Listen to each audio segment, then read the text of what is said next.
چہرہ بے داغ ہونے کی وجہ سے لائٹ کی ہلکی روشنی میں اس کو بغیر دیکھتا وہ مسمرائز سا ہو گیا تھا۔ اس کا دل اس ہنسی پن میں اٹکا ہوا تھا۔ کوئی اتنا پیارا وہ کیسے ہو سکتا ہے؟ وہ اس کو دیکھ کر سوچتا رہ گیا۔ وہ کمزور نفس کا مالک نہیں تھا، لیکن یہ لڑکی بغیر دوپٹے کے اس کو کمزور کر دیتی تھی۔ دوپٹہ کیوں اتارا ہے؟ وہ سخت لہجے میں بولا۔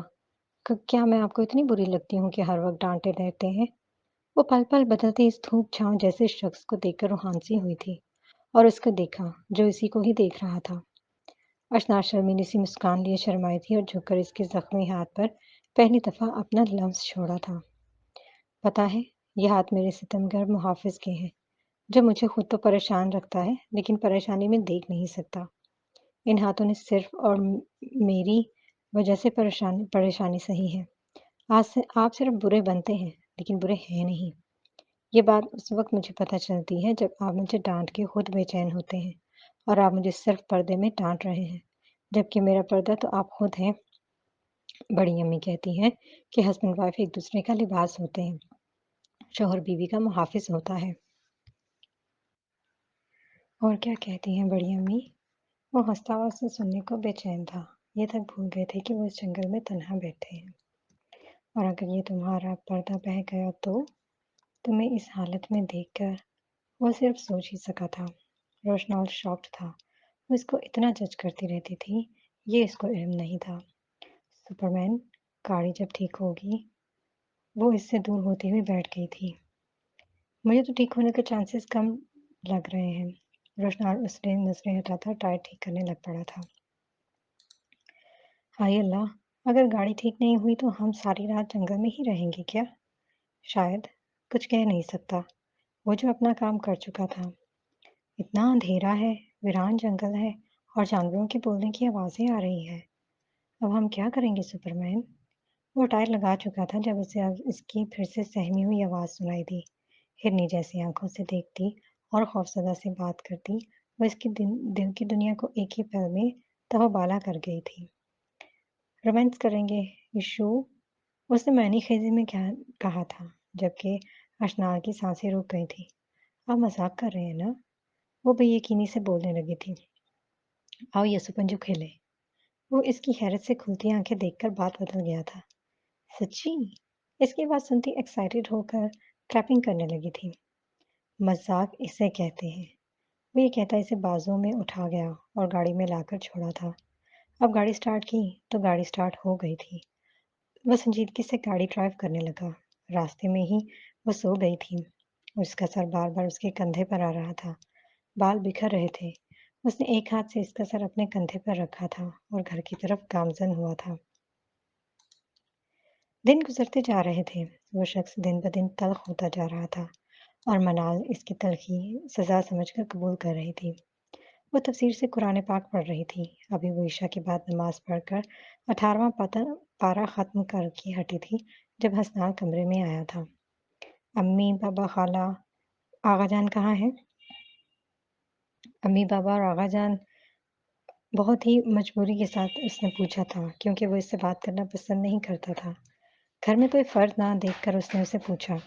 وہ آغا جان، خالہ اور بڑے ابو تو صغیر تایا اشنال اور روشنال کو لینے گئے ہوئے ہیں۔